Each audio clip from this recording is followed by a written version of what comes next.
The man had just stepped upstairs when his body suddenly froze in place.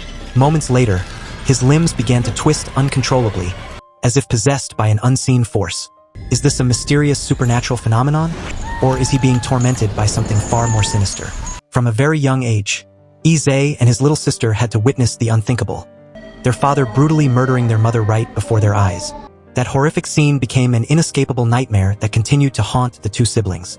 Even though 20 years have passed, Yi still finds himself jolting awake in the middle of the night, drenched in sweat. As the saying goes, when it rains, it pours. His younger sister, Sio Ming, was diagnosed with congenital heart disease at an early age. Yi has drained nearly all of his life savings, yet he can still only barely afford her most basic medical treatments. One day, he finally makes a gut-wrenching decision: to sell the house left behind by their parents, the only asset the two siblings have left that can be turned into cash. Initially, the real estate agent was very impressed with the home's prime location and layout. However, the moment he heard a murder had taken place there, his attitude turned ice cold. According to company policy, all haunted houses are strictly forbidden from being listed. This immediately frustrates Yi, leaving him desperate for another option.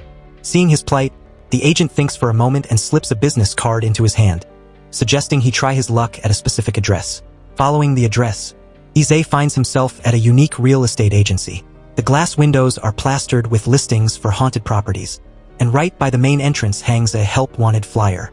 Finding the door shut and silent, he tries to peek through the glass, only to be startled by a face suddenly flashing before his eyes, leaving him incredibly embarrassed. Just then, a car pulls up, and a middle-aged man steps out, the owner of the agency. After a brief introduction, Yi finally realizes that this is a specialized firm that exclusively deals in haunted houses. He immediately lays out his family's dire situation. The owner, Siang, acts like a total professional. He explains that depending on the type of tragedy that occurred, these haunted houses typically see a price drop of about 60% to 80%. Cases like Yi's involving a murder usually suffer the heaviest discounts. However, since the incident happened 20 years ago, the impact on the current market value isn't quite as severe. Siang confidently promises that he will help sell the house for a price that will make Yi happy. The young man rushes back to the hospital to share the good news with his sister, but Sio Ming is completely against it. To her, that house is the only piece of their parents they have left. Before their father's personality took a dark turn, that home was filled with their most cherished memories. Just as Yi is caught in this difficult dilemma, he gets a call from his construction foreman. Because he's been constantly taking time off to care for his sister, the company has already found a replacement. He's told not to bother coming into work anymore. The next day, Yi returns to the haunted house agency to sincerely apologize to Siang, explaining that he has decided not to sell the house after all. The boss shows great generosity and understanding. That's when Yi remembers the recruitment flyer outside. Since he's now unemployed, he asks if he has what it takes to do this job. Before Siang can even get a word out, a portly man bursts through the door, announcing that a client suddenly wants to sell their house. Smelling a new deal, the boss immediately rallies the team to get to work. Seeing Yi standing there in a daze, he tells him to tag along. The newcomer is named Sio Ming, whose father works at a funeral home. Because of this connection, he is usually the first person, aside from the police, to know whenever a tragedy has occurred. This allows their agency to stay one step ahead of the competition, reaching the victims' families first to buy up haunted properties at rock-bottom prices. However, there is one rule they always follow. Before cleaning up any apartment, they stop by a traditional herbal clinic to drink some tea. It is said that this ritual wards off evil spirits and ensures they remain safe from harm. The woman running this clinic is named Yong Ren. She has a kind, motherly face that instantly makes you feel at ease. The moment she lays eyes on Yi, she realizes he's the new guy and calls him aside, behind a privacy screen. Siang and the others don't even blink. They've seen this many times before. Turns out, being a haunted house broker isn't a job just anyone can handle. Yong Ren takes Yi's pulse with one hand while her other hand is busy behind her back, silently performing some kind of spiritual calculation. Suddenly, a look of shock flashes across her face. She looks at him and says, "You are 28 years old, and your younger sister is currently very ill." Yi is stunned. He's filled with suspicion, wondering how on earth this woman could know his personal business so accurately. Just as the group is about to head out, a girl with a sharp, edgy personality walks down the stairs. Yong Ren suddenly drops a cryptic line, "Your destiny has arrived." It seems this girl and Yi are destined to be connected in ways he doesn't yet understand. Meanwhile, Siang leads the team to the haunted property. Typically, once a house is confirmed for sale, it is immediately cleared out to make it presentable for future viewings. Before they enter, Sio Ming gives a grim briefing. The victim in this house was a young boy. His parents were drug addicts who would beat him whenever they were frustrated.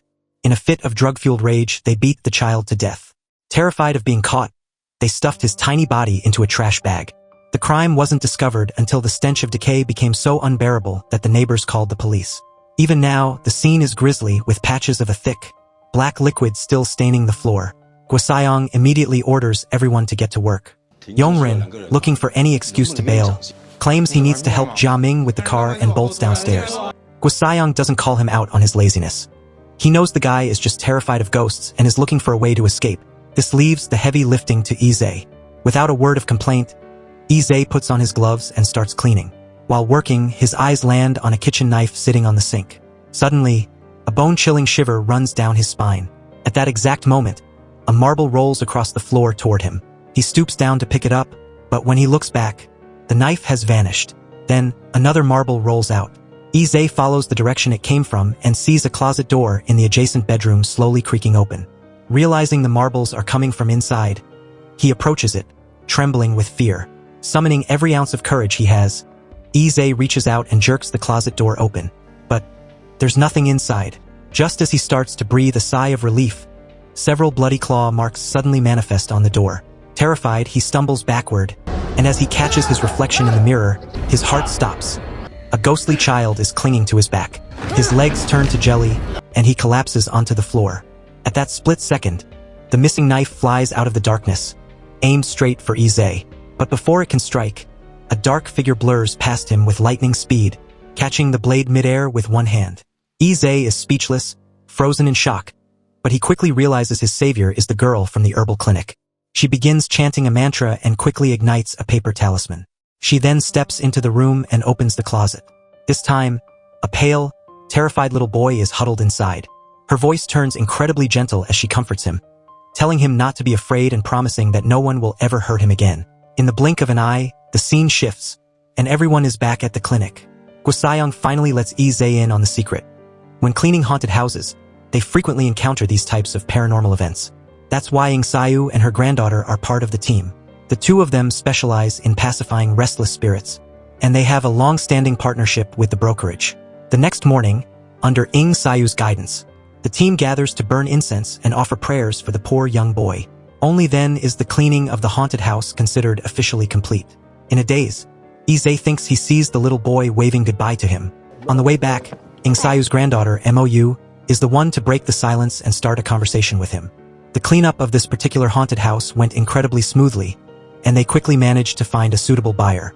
Siang handed out a red envelope to everyone as a bonus and even went as far as buying Yi a brand new suit, signaling that he was now officially a permanent member of the team. Overjoyed, Yi immediately put on his new suit. As it turned out, Siang had a real eye for talent. Compared to the other two slackers at the agency, Yi was far more hardworking and dedicated. One day, as usual, he worked until late before heading home. But out of nowhere, his motorcycle ran out of gas right in the middle of his commute. Pushing his bike past a crumbling old factory, he intended to find someone to help, but instead, he stumbled upon a horrifying sight. A portrait of a girl on the wall was oozing deep red blood, and a doll on a table was bound tightly with red string. Terrified, Yi's hand accidentally brushed against a sealed jar. Inside was a disgusting, slimy black liquid, though he had no idea what it actually was. He fled the scene in a panic, completely unaware that a pitch-black shadow, reeking of a pungent odor, was watching his every move with cold, piercing eyes. He rushed straight to the hospital where his sister was staying, but as he approached, the automatic glass doors slid open by themselves.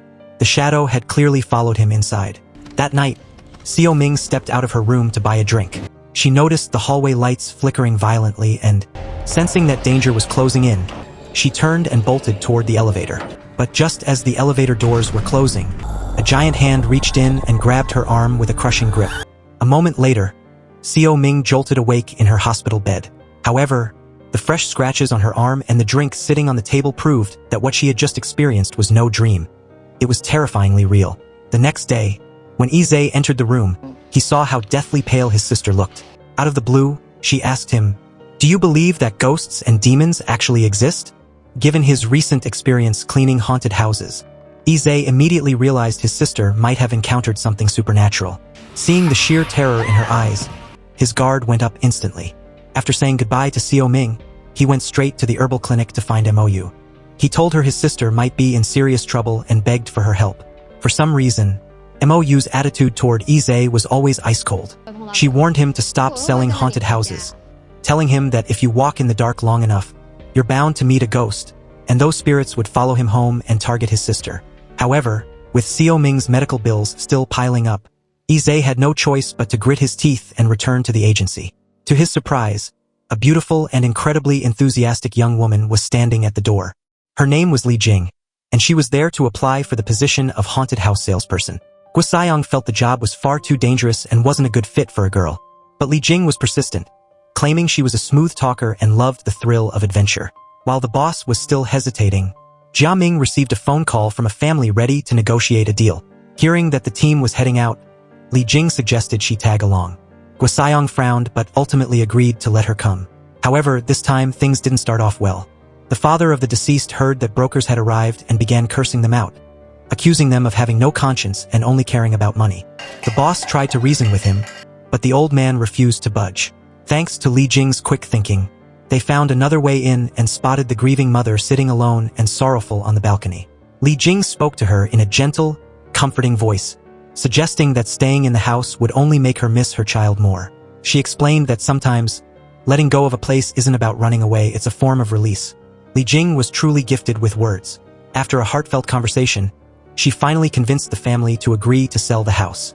Siang was beyond impressed with Li Jing's performance. He showered her with praise and immediately announced that she'd be fast-tracked for an official promotion, handing over the keys to the house right then and there.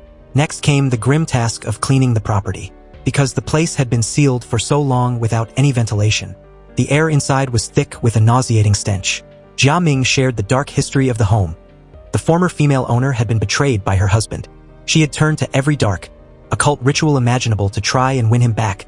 But in the end, she couldn't save her failing marriage. Consumed by rage and despair, she took her own life. Looking at the worn-down marks on the balcony railing, everyone felt a bone-chilling shiver crawl up their spines. It was even more unsettling when they saw the bizarre, occult items left on the altar. It wasn't hard to imagine just how deranged the woman had become in her final moments. Siang urged everyone to hurry up and get to work, but as usual, Yong Ren was slacking off.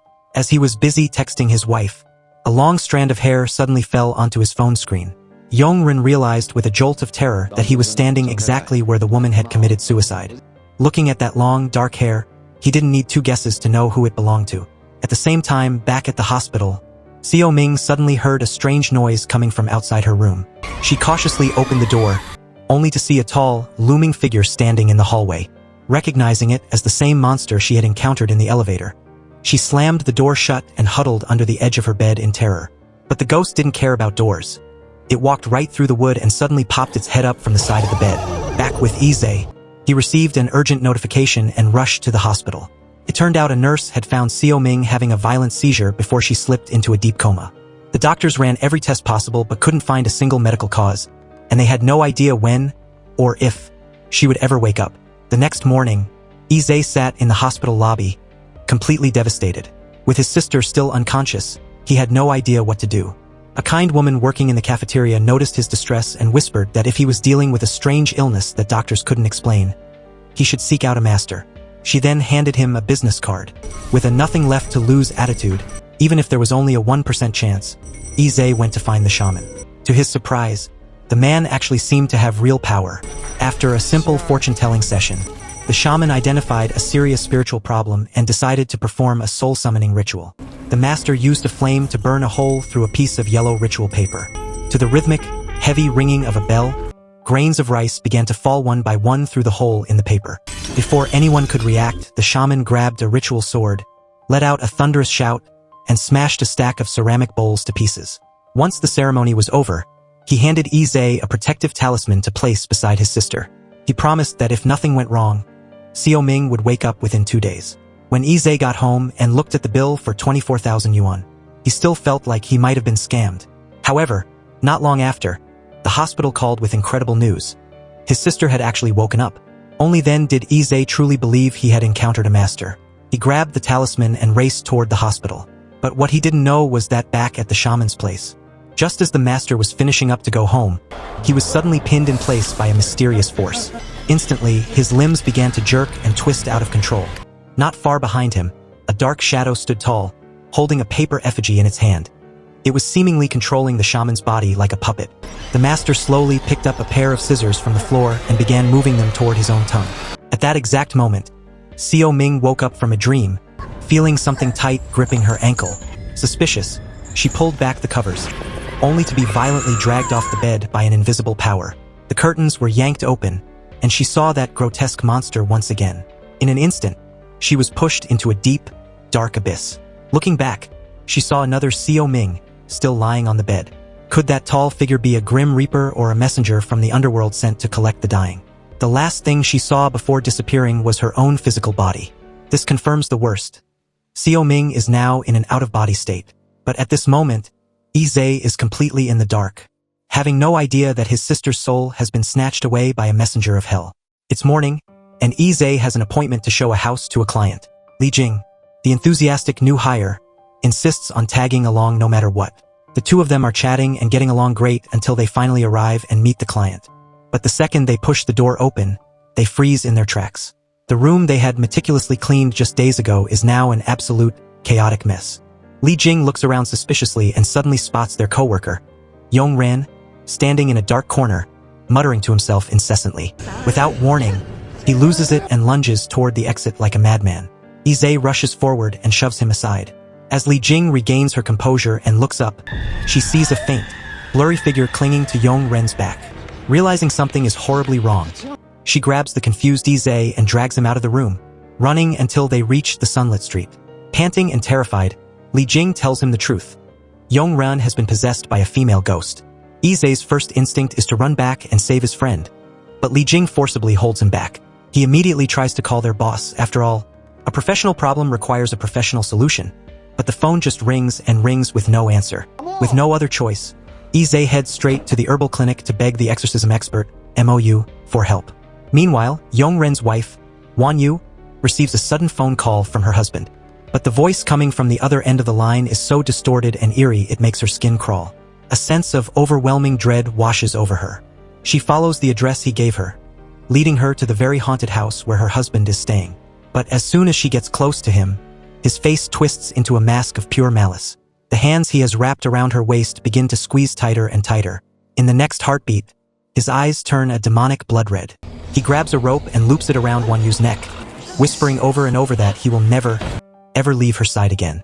You see, they once had a perfect, happy marriage. Wan Yu had even gotten pregnant early on. But back then, Yong Ren was a workaholic, almost never home to take care of his wife. Tragically, an accident occurred, and Wan Yu lost the baby. Her resentment, combined with his crushing guilt and self-blame, caused a massive rift in their relationship. Every time he sent her a long, heartfelt text, all he got back were cold, one-word replies. Eventually, Yong Ren accidentally saw a message on his wife's phone and discovered she was meeting another man. Consumed by a blind rage he couldn't control, he tracked them down and brutally attacked the man. But it turned out to be a disaster. He was immediately tackled and arrested by undercover detectives. As it happened, Wan Yu and her colleague were actually posing as a couple to bust a criminal, and Yong Ren's jealous outburst had ruined the entire operation. On the way home, the two of them had a massive, explosive argument. All the bitterness and frustration they had bottled up for years finally boiled over. In a fit of anger, Yong Ren got out of the car in the middle of nowhere, only to realize he had absolutely nowhere to go. He looked at the keys to the haunted house he had just received the day before and, in his state of deep sorrow and despair, decided to stay there for the night. He didn't know that the house was inhabited by a vengeful spirit, a woman who had committed suicide because her own husband had cheated on her. It was the perfect storm. Yong Ren, already lost and vulnerable, was instantly possessed. The lingering dark thoughts in his heart were amplified by the ghost's malice. He planned to kill his wife first and then take his own life so they could be buried together and stay together for eternity. Fortunately, at the absolute last second, the exorcist Moou finally arrives on the scene just in time. Moou springs into action, chanting a powerful mantra while rapidly spinning steel needles around Yong Ren's body. Even with Yi and Siang using every ounce of their strength, they can't seem to restrain the possessed man. who has completely lost his mind. Finally, Moou manages to drive over a dozen steel needles into him. Yong Ren lets out a gut-wrenching cry of agony before vomiting a massive pool of black water. The ghost is instantly expelled from his body.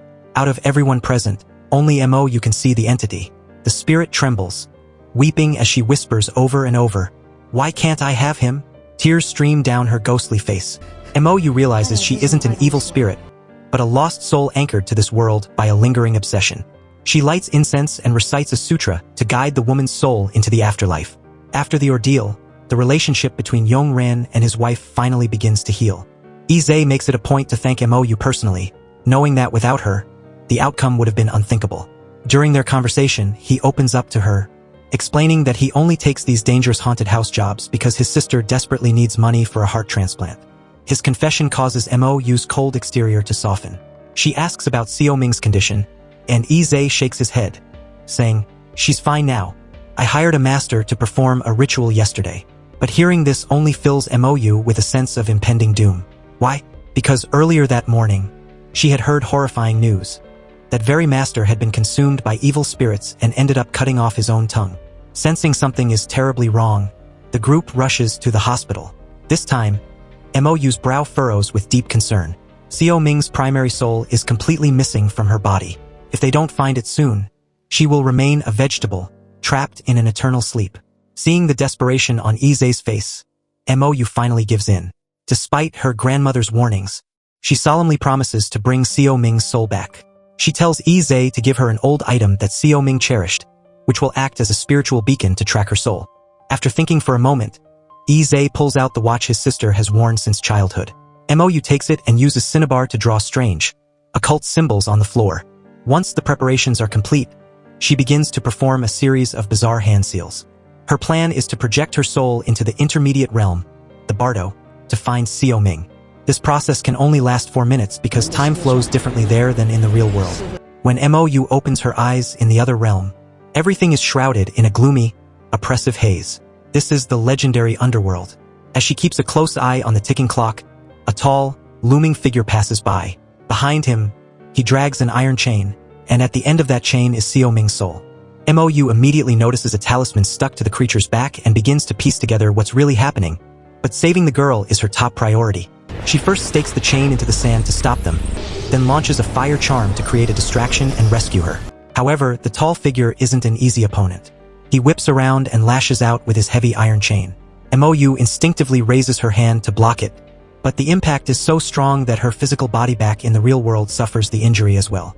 This messenger of hell is far more dangerous than she imagined. She is knocked to the ground repeatedly.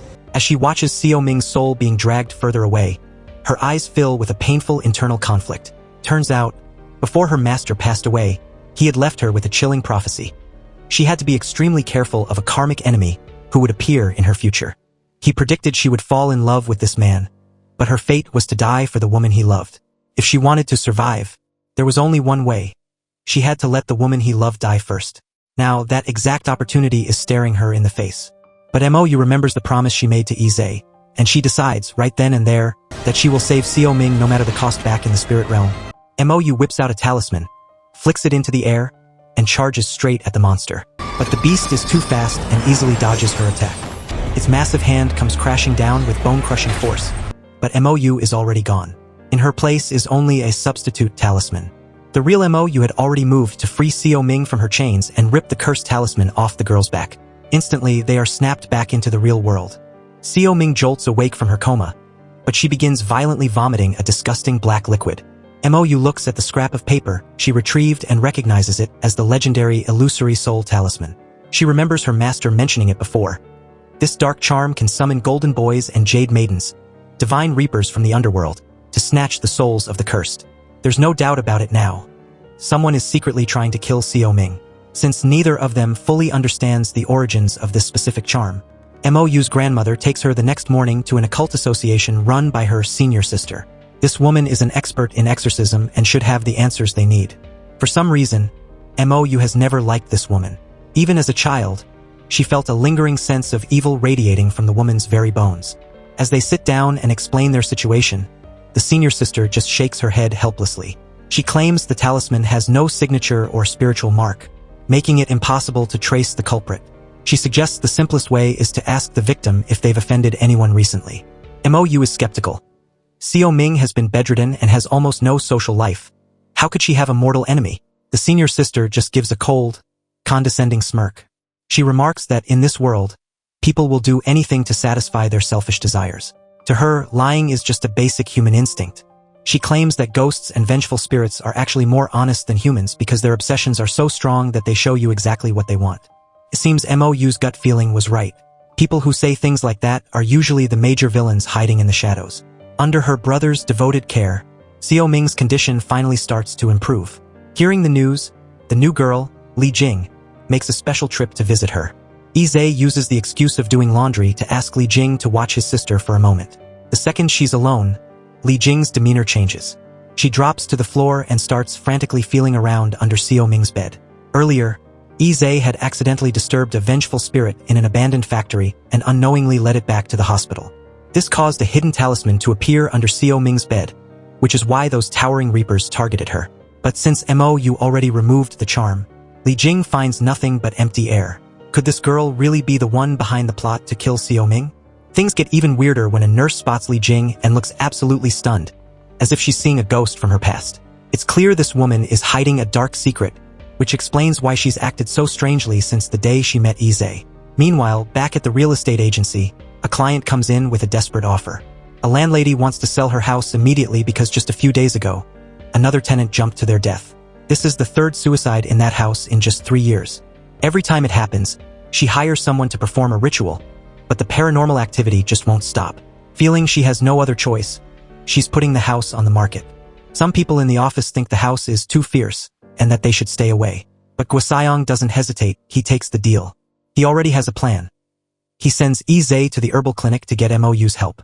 After everything they've been through lately, the tension between Izay and Moou has finally started to melt away. They still bicker, of course, but she agrees to follow him to the newly listed haunted house to see what they're dealing with. The moment Moou stepped into the living room, an oppressive, heavy cloud of dark energy hit her square in the face. She opened her heavenly eye to scan the surroundings and quickly spotted 3 spirits, the souls of those who had jumped to their deaths from this very apartment. Moou asked everyone to step outside so she could begin the ritual to guide these uninvited guests to the afterlife. While waiting, Izay grew curious about her background. After talking to her grandmother, he learned that Moou had been born with a spiritual constitution, making her a natural magnet for ghosts. Her parents, unable to handle the terror, abandoned her at a temple when she was just a child.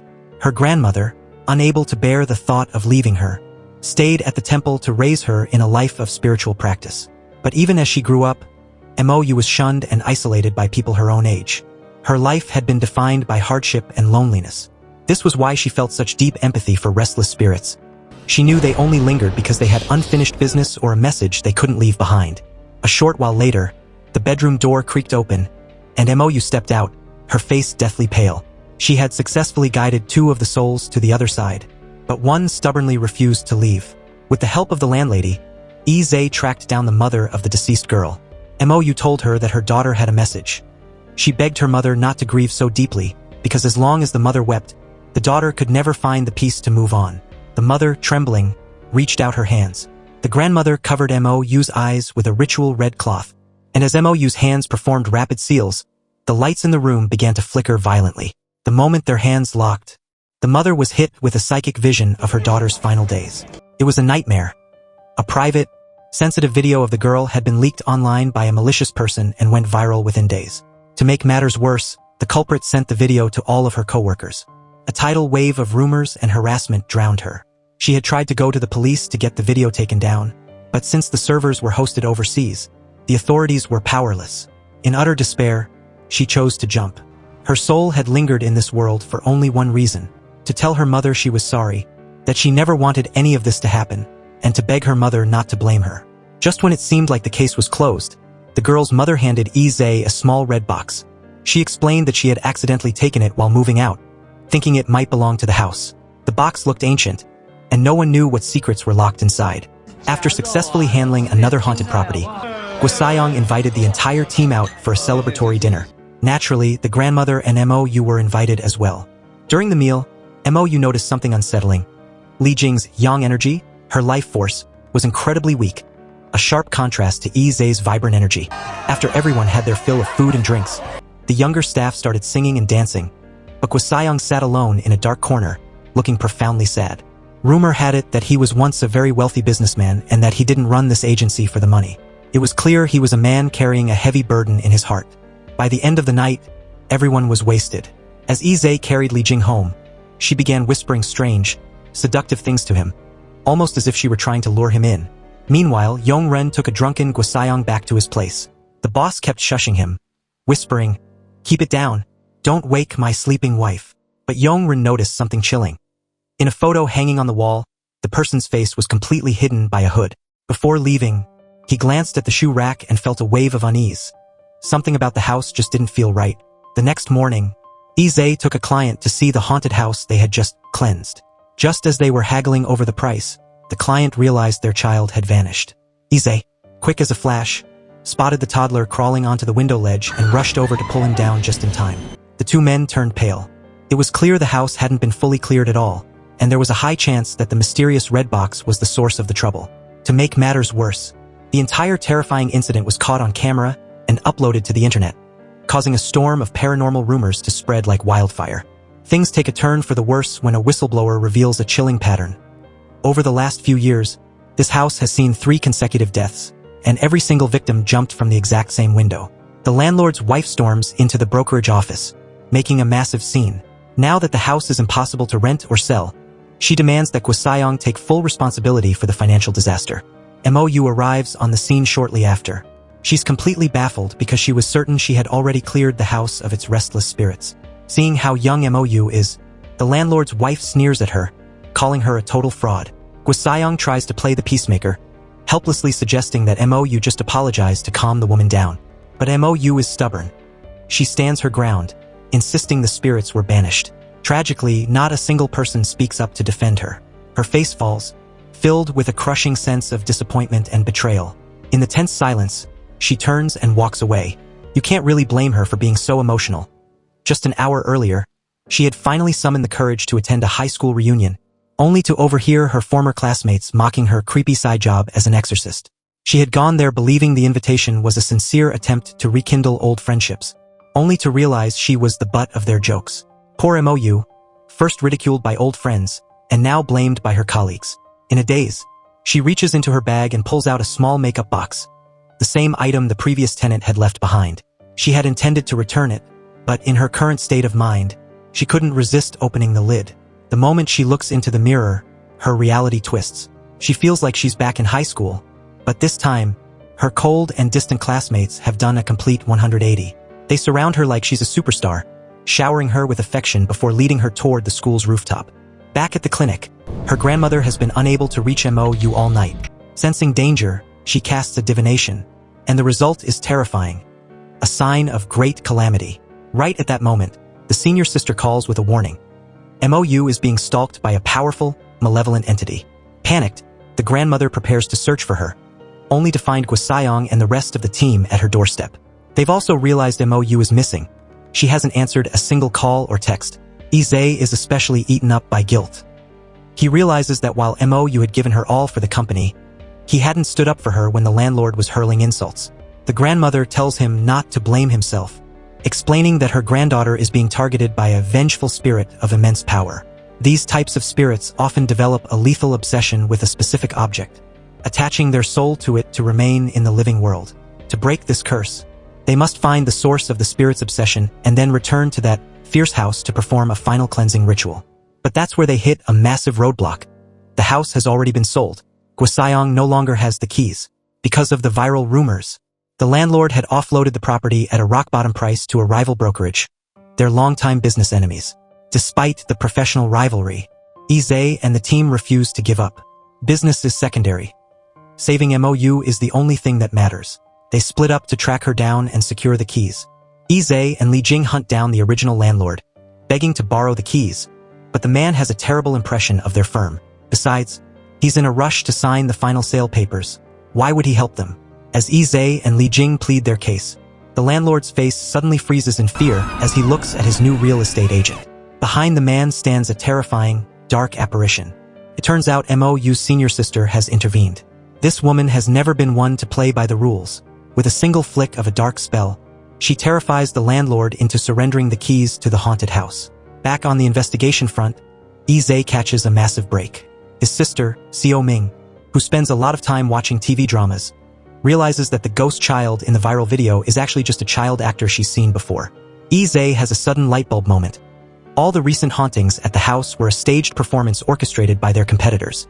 That explains why the client, who visited the house, was filming everything on their phone from the second they walked in. But business aside, Moou is still missing. Fortunately, Siang tracks down a key figure, an old-timer who used to be a real estate agent and knows the dark history of that specific apartment. The man looks back and recalls that the original owner of the house was a woman named Alwan. When she first got married and moved in, everyone envied her for landing such a good husband. But that man was a total fraud. Behind his upright facade, he was a violent alcoholic. Alwan lived her life in tears, her only comfort being a small makeup box her father had given her. One day, her husband, annoyed by her grieving, tried to snatch the box away. Alwan fought back with everything she had. In a drunken rage, the man splashed high-proof alcohol all over her face and set her on fire with a cigarette. As her screams echoed through the building and her husband laughed like a maniac, Alwan accidentally fell from the window to her death. Since then, the place has been cursed. Every tenant who moved in ended up in a tragedy. The old agent further explains that the husband died not long after, and his family insisted on placing his memorial tablet right next to his wife's. Alwan's father had tried multiple times to bring his daughter's ashes home, but his requests were coldly rejected by the husband's family. Now that the truth is out, the team splits up to take action. Yi and the grandmother get the keys and head to the haunted house to find Moou. Siang and Li Jing go to meet Alwan's father to convince him to finally take his daughter home. Meanwhile, Yong Ren and Ming sneak into the cemetery to liberate Alwan's ashes. At first, things go smoothly, and they quickly locate her spot in the columbarium. But just as they swap the ashes, the lights in the hall flash on. The security guard is on patrol. Just as Yong Ren is about to be caught red-handed, a loud knocking sounds from the main entrance. Ming is outside, pretending to be a late-night visitor to distract the guard. The plan works, and Yong Ren manages to slip out the front door unnoticed. Mission accomplished, but only by a hair. Little did they know, back at the haunted house, Moou was already sitting on the window ledge. She has a vacant smile on her face, the voices of her mocking classmates echoing in her ears, urging her to jump. Her body starts to lean forward into the void, but at the absolute last second, Yi lunges forward and pulls her back. However, Moou is no longer herself. She's been possessed by Alwan's vengeful spirit. She looks at everyone with eyes full of pure hatred. She shoves her grandmother aside and grabs a pair of scissors from the floor, aiming them at her own throat. Yi manages to pin her down just in time. The grandmother seizes the opportunity, chanting a complex, ancient mantra. She reveals a heartbreaking secret. Years ago, to save Mou's life, she had to pay a heavy price by sacrificing her own youth. The shock and guilt momentarily bring Moou back to her senses. But the second she looks at the makeup box, the spirit takes control again. The grandmother screams for Yi to make Moou drink the talisman water, but his hands are occupied trying to restrain her. In a moment of pure desperation, Yi has no choice. He takes a sip of the water and transfers it to her through a kiss. A second later, Mou's eyes clear. She doubles over and vomits a large amount of black liquid. The vengeful spirit is finally forced out of her body. However, the ghost's rage hasn't dissipated. She's preparing to strike again when the door swings open. Siang walks in, bringing Alwan's elderly father with him. The elderly father, though unable to see his daughter's spirit, never stopped calling out to her. "Let's go home, daughter," he whispered through his tears. At those words, the spirit's face, once twisted with agonizing rage, finally softened into peace. It turns out Alwan's final wish was never about revenge. She just wanted to be back with her father. As her ashes and her precious makeup box were placed in his hands, the resentment she had carried for decades vanished like mist. She mouthed a silent, "Thank you," to Moou and disappeared into the light. Seeing how many people had risked their lives for her, Moou broke down in tears. Having been shunned and isolated since childhood, this sudden warmth and protection were something she cherished deeply, especially Yi's selfless act of saving her. It stirred something profound in her heart. Was this the karmic destiny the prophecy had warned her about? During this time, Yi accidentally stumbled upon a heartbreaking secret. Sayu wasn't actually Mou's grandmother. She was once Mou's best friend. She had sacrificed her own youth and beauty. Aging decades in an instant, just to save Mou's life. But just as they thought the nightmare was over, a new mystery began to unravel. Li Jing, their bubbly new coworker, hadn't shown up for work in days, and she wasn't answering any calls. Worried sick, Yi went to her apartment, but a neighbor dropped a bombshell. The woman living there wasn't named Li Jing. Her name was Meng Ting, and she was a doctor. Totally confused, Yi rushed to the hospital, and by chance, ran into her in the elevator. But to his absolute horror, she looked at him like a total stranger. She had no idea who he was. Realizing this was something far more sinister than a simple lie, Yi raced back to the office to tell Siang. They checked the employee files, and sure enough, her legal name was Meng Ting. She had previously claimed she was in the middle of a name change, but it was all a lie. Determined to find the truth, Yi went back to her home, only to find Moou already there, ushering him out. It was then that the truth finally came to light. 2 weeks ago, during a yoga class, Meng Ting had suddenly fainted and hit her head. When she woke up, she was like a completely different person. She didn't even recognize Moou. Moou immediately sensed something was wrong. When she touched Meng Ting's arm, she felt her life force was dangerously low, a clear sign that she was being possessed by a lingering spirit. If they didn't act fast, Meng Ting's life would be in grave danger. Meng Ting initially refused to believe in ghosts, but deep down, she was terrified. Lately, even after a full night's sleep, she felt completely exhausted, as if she hadn't slept in days. Even weirder, she found milk in her fridge, something she personally hated drinking, and strange dresses appeared in her closet out of nowhere. She finally decided to check her living room security footage, and what she saw was bone-chilling. Every night while she was supposed to be asleep, her body would get up, apply strange, heavy makeup, and drink milk like a different person was at the wheel. Terrified, she had reached out to Moou for help. But why hadn't anyone noticed the possession sooner? Moou explained that the spirit wasn't malicious, which made it incredibly hard to detect. They began to wonder, what did this spirit want? Moou was certain the entity had unfinished business. Yi remembered Li Jing mentioning she had a deceased sister, but Meng Ting denied it. She didn't have a sister. The person who had died was the real Li Jing. A quick search of old records revealed a tragic cold case. A woman named Li Jing had vanished 13 years ago. She was a young insurance agent who had gone to a scrapyard to sign a contract with the owner and was never seen again. Her sister suspected the owner was involved, but without a body or evidence, the police couldn't make an arrest. As Yi looked at the old crime scene photos, his heart skipped a beat. He recognized that scrapyard. It was the exact same eerie place where his bike had run out of gas, the place where he had seen the bloody portrait and the jar of black liquid. He realized then that the spirit of the real Li Jing had latched onto him that night and eventually found its way into Meng Ting's body. The next day, the main guy and Moou pretended to be from the Environmental Protection Agency to go in and investigate, but the boss quickly kicked them out. The two went back to the real estate agency to complain, not expecting the other guy to be so unreasonable. Moou firmly believed that he was the killer who murdered Li Jing, but sadly, many years had passed and the police still couldn't find any evidence, so he was still walking free. Boss Siang thoughtfully said, "If you break the law but don't get caught, is it still considered a crime?" The two suddenly realized that to deal with this kind of person, they didn't need to worry about trespassing. So that night, the two stood far away, watching the repair shop and waiting for a chance to sneak in. But Yi had to go to the hospital every day to visit his younger sister. Music before she knew it. Moou waited until midnight before she saw the boss leave the shop. She called her coworker several times, but he didn't pick up, and worrying that the killer might return at any moment, she had to sneak inside alone. The repair shop looked very old. Music, and under the dim lights, it looked even creepier. Moou noticed that all four walls had evil warding items hanging on them, so she walked straight to the clay pot that Yi had mentioned before, which was covered in sealing charms. She slowly opened the lid and saw a rotting skull inside, but just as she was about to leave, she was hit hard from behind and passed out on the spot. When Moou woke up again, she found herself locked inside a freezer. In the freezing cold, she even touched a music-severed hand. Luckily, Yi at the hospital was still quite reliable. After seeing the missed calls, he called back, but realized Moou had lost contact. The man immediately knew something was wrong, so he brought female detective Wan Yu and went back to the repair shop. Walking through the unlocked gate, they didn't see anyone in the yard, but Yi picked up Mou's hat, and both of their faces immediately turned serious. There was no doubt left. She definitely ran into trouble. They quickly went into the office area. The guy glanced over and saw the magical items hanging on the wall.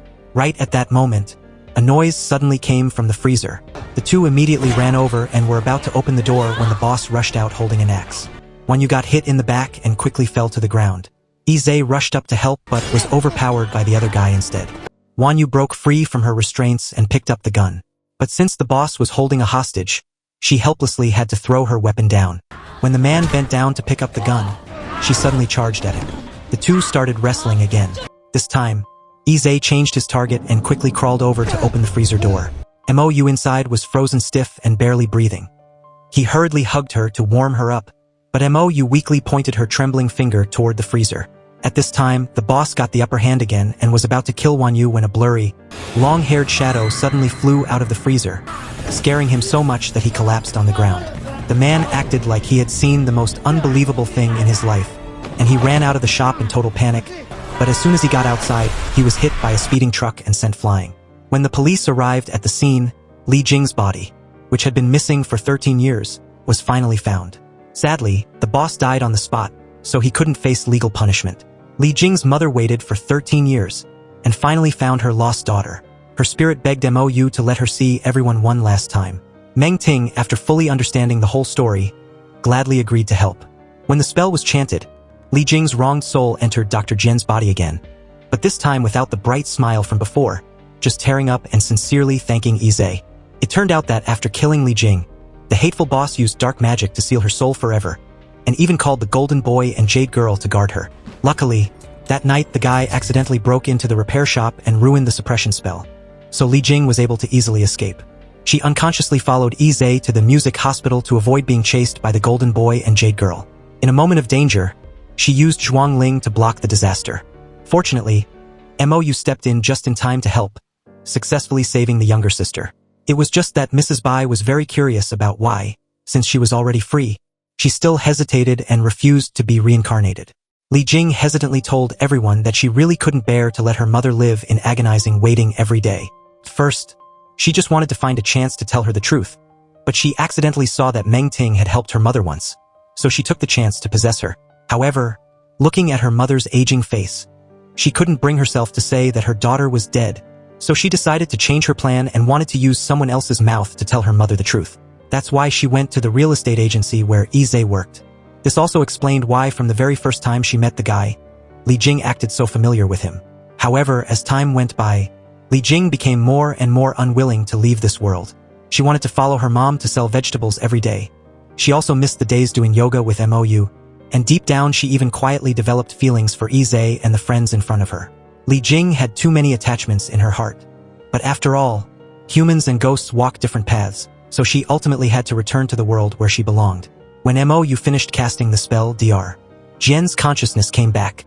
Feeling the wet tears still on her cheeks, she somewhat guessed that Li Jing's wronged soul had borrowed her body to spend some beautiful times with everyone. No matter what, the drama related to Li Jing could finally come to an music end. However, the haunted house real estate story wasn't over yet. Boss Siang was busy in the kitchen for over half an hour, and finally finished making 3 portions of lunch. He called his wife and kid to come eat quickly, while he said he had an important thing to go do. But when he stood up to leave, he noticed that the opposite side of the dining table was completely empty, and the lunches on the table were left completely untouched. Boss Siang had been in the real estate business for many years and had dealt with countless haunted houses. Before this, he and his worker went to a suburban villa, where it was rumored that a couple died tragically in the bedroom 8 years ago, and since then no one dared to live there. It was truly the haunted house of all haunted houses. But after hearing the story, not only was he not sad, but his eyes even showed a look of excitement, especially when he saw the soul-suppressing nail buried under the living room. Boss Siang was so thrilled that he almost jumped for joy. Meanwhile, at the police station, Wan Yu was suddenly called over by a coworker. He suddenly remembered that a few days ago, he accidentally saw Boss Siang come to deliver soup to her, and then he recalled that he used to handle a case file related to this guy at the branch office. Out of curiosity, Wan Yu hurriedly checked the files again, and as a result, she unexpectedly discovered Boss Siang's shocking secret. 6 years ago, his wife and child died a tragic death in their home. Even though the killers were caught, because there wasn't enough evidence and they were all underage, they ended up getting sentenced to only 5 years for theft. After hearing this, everyone felt it was super weird, because all these years, Boss Siang never mentioned this to anyone. He even talked about his wife and kids all the time, saying he had to go home to cook for them. Yong Ren still remembered that not long ago during a gathering, he took a drunk Boss Siang home. Seeing women's and children's shoes at the door, he even told him to walk lightly and speak softly, Absolutely do not make any noise to wake up my wife and kids upstairs. Yong Ren assumed there must be some kind of mistake. As for Wan Yu, coming from a criminal investigation background, she guessed that his mental state might have some issues. At this moment, Boss Siang cooked a table full of food as usual, but while eating, he suddenly burst into tears, mumbling weird words. Yong Ren was very worried about the boss, fearing that he was having mental issues, so he intentionally probed by saying he wanted to have a gathering with Boss Siang's family. On the surface, he agreed very happily, but when it came to a specific time, he used the excuse that his kids were busy with school to refuse. When the guy continued to press, wanting to know what grade his child was in, Boss Siang's expression changed immediately. Just as the atmosphere became awkward, Yi walked in without knowing anything. His appearance interrupted the conversation, so Yong Ren had to give up on his investigation. Meanwhile, Wan Yu discovered a new clue. The killer who murdered Boss Siang's family had just been released from prison, and only a few days later he suddenly disappeared. Wan Yu suddenly felt tense and immediately called Boss Siang, but no one picked up on the other end, making her even more uneasy, so she decided to go to Boss Siang's house herself. Just as she was about to ring the doorbell, he opened the door himself, saying he was about to go out so he couldn't host Wan Yu. But she was determined to go inside and check, so she even lied that she really needed to use the bathroom. This made Boss Siang's expression change immediately. After inviting Wan Yu inside, he coldly shut the door tight, and from that night on, she completely lost contact. The last message she sent to Yong Ren only said that she wanted to talk to Boss Siang. The two of them hurriedly ran to the boss's house, knocking on the door for a long time but no one answered.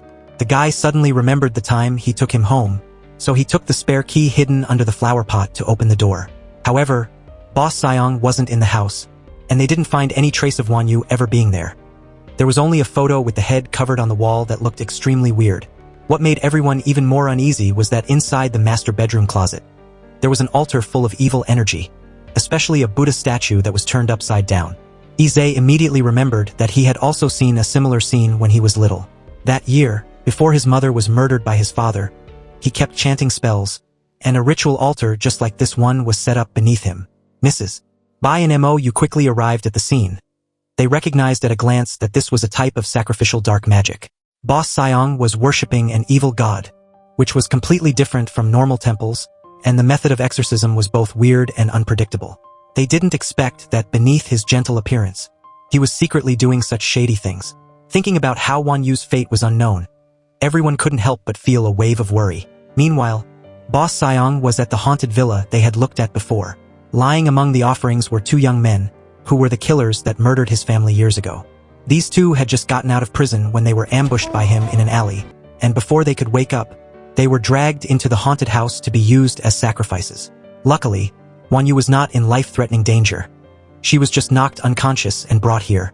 When she woke up and saw the scene in front of her, she immediately understood Boss Siang's intention. He wanted to use his own methods to punish the people who killed his wife and child. Wan Yu advised him not to be impulsive and to trust the police, but his face was full of bitterness. The boss said his wife would rather go hungry but still insisted on donating to the poor every month. Such a kind person was brutally murdered, making him lose faith that good people get rewarded, and he no longer believed in the fairness of the law. He would rather worship an evil god and use his own way to let his wife and child rest in peace. When all the props for the ritual were ready, Boss Siang mumbled a spell and grabbed a long nail, pointing it straight at the young man's head. As the metal piece pierced deeper bit by bit, a very creepy scene unfolded. The body on the ground along with the offerings were swallowed by a black liquid, and in just a moment, they disappeared without a trace. Boss Siang's eyes were glued to the ground, and a look of fanaticism quickly appeared on his face as two figures, one large and one small, slowly appeared in the middle of the black liquid. The man was so excited that he was clumsy, because those two were his wife and child who had died many years ago, yet they were summoned back from the underworld using such dark and unpredictable methods. The price he had to pay for this was definitely not something an ordinary person could bear. At this time, Yi and the others were still looking everywhere for any trace of Boss Siang. They searched his house and found an altar for an infant spirit temple. The guy realized that before she passed away, his mother had also worshipped an upside-down Buddha statue exactly like that. Even though he was extremely reluctant, in order to find traces of Boss Siang and Wan Yu, he still took Moou to the prison to visit his father. It must be known that Yi had always resented his father for killing his mother, so even though they hadn't met in over 10 years, he didn't even ask how he was doing and directly took out the photo of that altar. The father indeed had a deep impression of it. Under his son's intense questioning, he slowly recounted the story from years ago. When his younger sister Zhuangling was just 3 years old, her body suddenly had issues, and they went to every hospital but couldn't find the cause. In her panic, Yizhe's mother went to an infant spirit temple to ask for a cure. That involved setting up an altar inside the house like the one in the photo, and every day she had to chant weird scriptures. Afterward, the daughter's health indeed improved a bit, but the mother became extremely strange. Yizhe couldn't listen anymore. Was that the reason he killed her? The father's emotions suddenly became agitated. Did he really not remember anything from his childhood? It turned out that his mother had been possessed by some evil force, and she even wanted to kill Yizhe. To stop her, he had no choice but to commit murder. The guy stood there stunned. Had he misunderstood his father for all these years? Leaving the prison, he sat alone on the side of the road and picked up his phone intending to tell his sister about this. But he swallowed the words before they could come out. Some things are better left known only to oneself. As for Moou and Mrs. Bai, they had also gathered enough information from Yizhe's father. The fact that his mother wanted to kill him was actually an important part of the soul exchange ritual. Boss Siang and she worshipped the same kind of evil, so the goal must be similar. Moou suddenly remembered those 2 missing killers. It seemed Boss Siang wanted to use their souls to exchange for his wife and child in the underworld. Mrs. Bai nodded. To finish this ritual, one must definitely open the ghost door at the most dangerous haunted house. Everyone heard this and immediately remembered something. Before, they saw a house where many murders happened. Boss Siang seemed very satisfied with that place. No more doubts, the place to hold the soul exchange ritual was right there. So there was nothing more to say.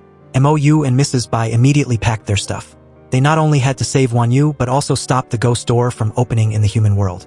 If not, the order of yin and yang would definitely be messed up. It was just that Mrs. Bai looked like she had a heavy heart. She told Moou to go get 3 spirit charms. The girl hesitated and ran into the storage room, not expecting Mrs. Bai to lock the door tight from the outside. Moou yelled loudly to open the door quickly. Mrs. Bai choked back tears and reminded her, "Don't forget today is the last day of your 24th year." It turned out for years she always carried a fate. That before turning 25 she would die because the wronged soul of someone she loved would hate her and take revenge. The sentence sounded a bit roundabout, but one thing was for sure. Moou could not live to 25. But Mrs. Bai still wanted to take a gamble. As long as Moou stayed here and got through tonight, she could break her destiny of dying. She cried while hurriedly leaving with everyone. The group quickly headed to the haunted house where Boss Siang was staying. Unexpectedly, halfway there Mrs. Bai suddenly coughed violently. She counted on her fingers to calculate, sensing that the ghost door had already been opened. Right at this moment, a flock of crows flew over in the sky, and one of them crashed straight into the car windshield. Mrs. Bai's face turned serious. She said Boss Siang very likely ran into trouble, but right now the other guy was immersed in the joy of reuniting with his family. However, very quickly he realized something was wrong. The wife and daughter in his arms didn't look at him even once from start to finish. Boss Siang wanted to pull his hand out, but discovered his body was stuck tight by the black liquid. Right after that, his wife and child started melting quickly until they completely turned into black water, sticking onto Boss Siang's body. In his daze, he seemed to go back to the moment his wife and child met with disaster, and this time no matter what, he had to protect them. The resentment and obsession in his heart completely exploded. The black water on the ground also surged violently. Just as it was about to swallow Wan Yu, who was curling up in the corner, suddenly the sound of a car engine rang out outside the window. Turns out Mrs. Bai's group finally arrived. She ordered Yizhe and Yong Ren to immediately set up the ceiling formation. The specially treated red string had to go all the way around the haunted house. But when doing it, everyone tragically discovered the house area was too big, and the length of the red string wasn't enough. Mrs. Bai had to let one person use their own body as a conductor to fill that gap, and Yizhe had to use cinnabar to reinforce the formation. He was extremely worried that after the ghost door opened, wronged souls would spill out and cause trouble for the human world.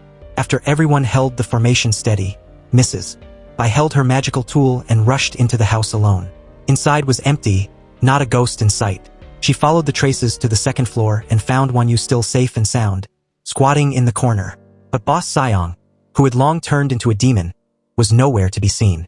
She told the girl to quickly go out and meet up with Yong Ren. The black water on the ground kept surging but was always controlled within a certain range.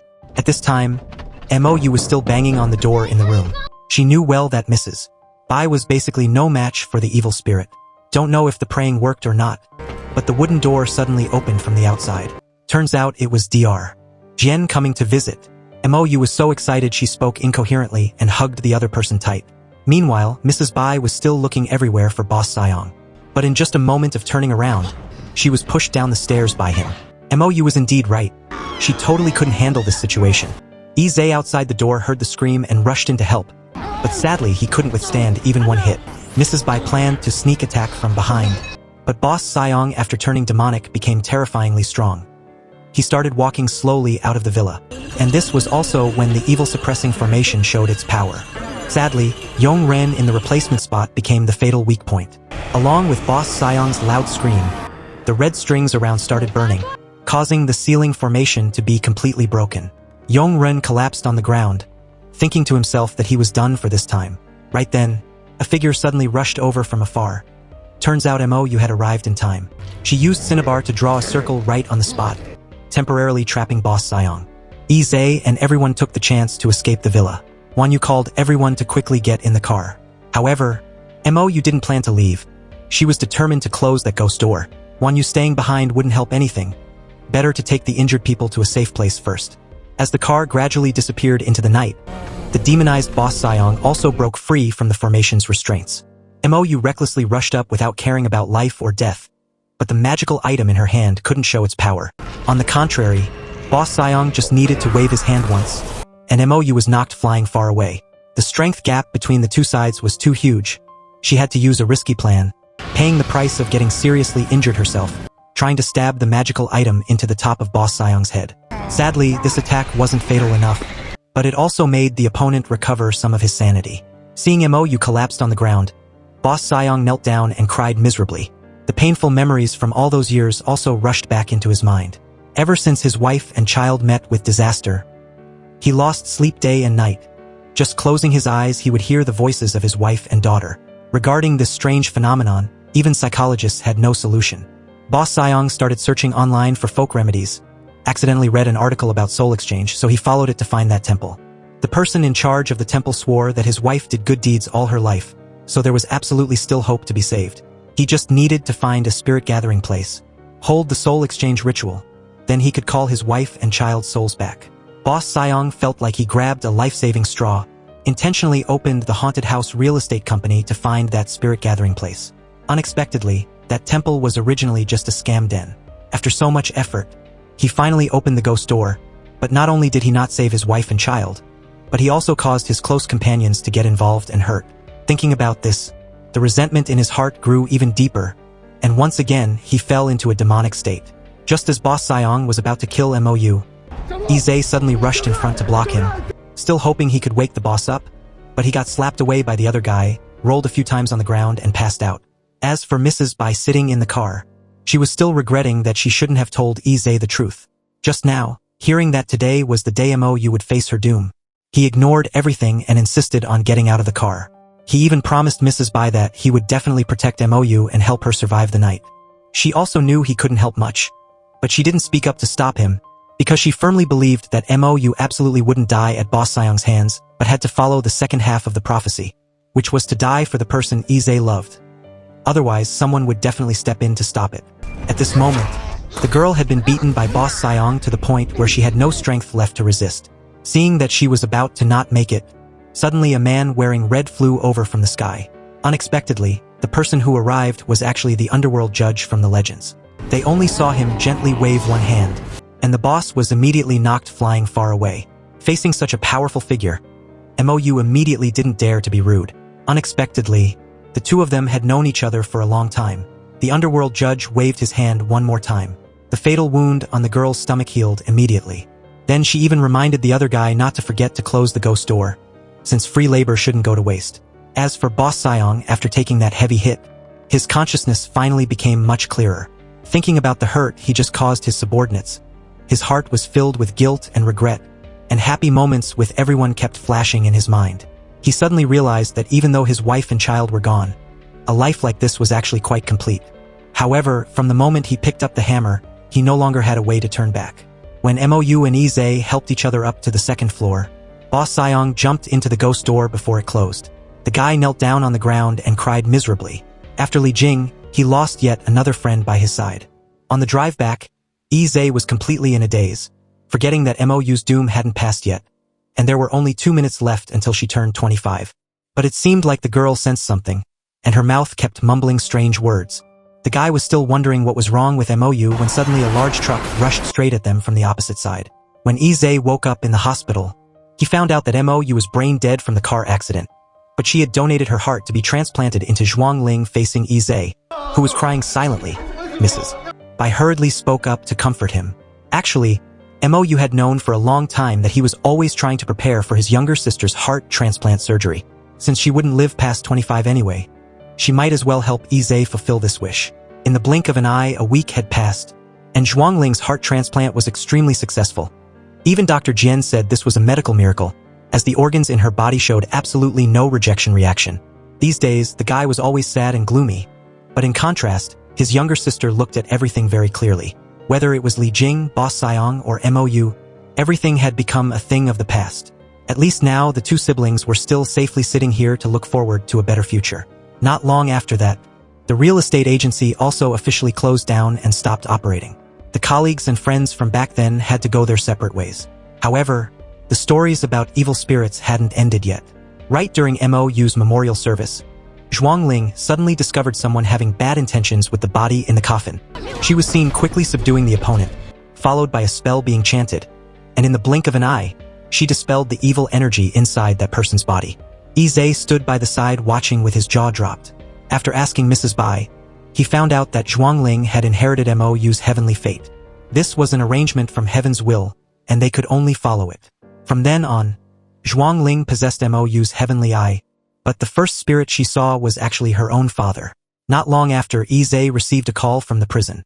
His father had committed suicide in the detention center. The guy immediately realized something was unusual. The last time he visited, they even promised to meet again, so his father absolutely wouldn't seek death. However, the weird stuff didn't stop there. Ever since returning from the haunted villa, Wanyu threw up frequently. When she went to the hospital for a checkup, the doctor said she was pregnant. Mrs. Bai looked back at the series of recent strange events, and the more she thought about it, the more it felt like a dark hand was secretly manipulating everything. At this moment, the camera shifted to Mou's senior sister. Looking closely at her face, didn't it carry a feeling of being both happy and angry?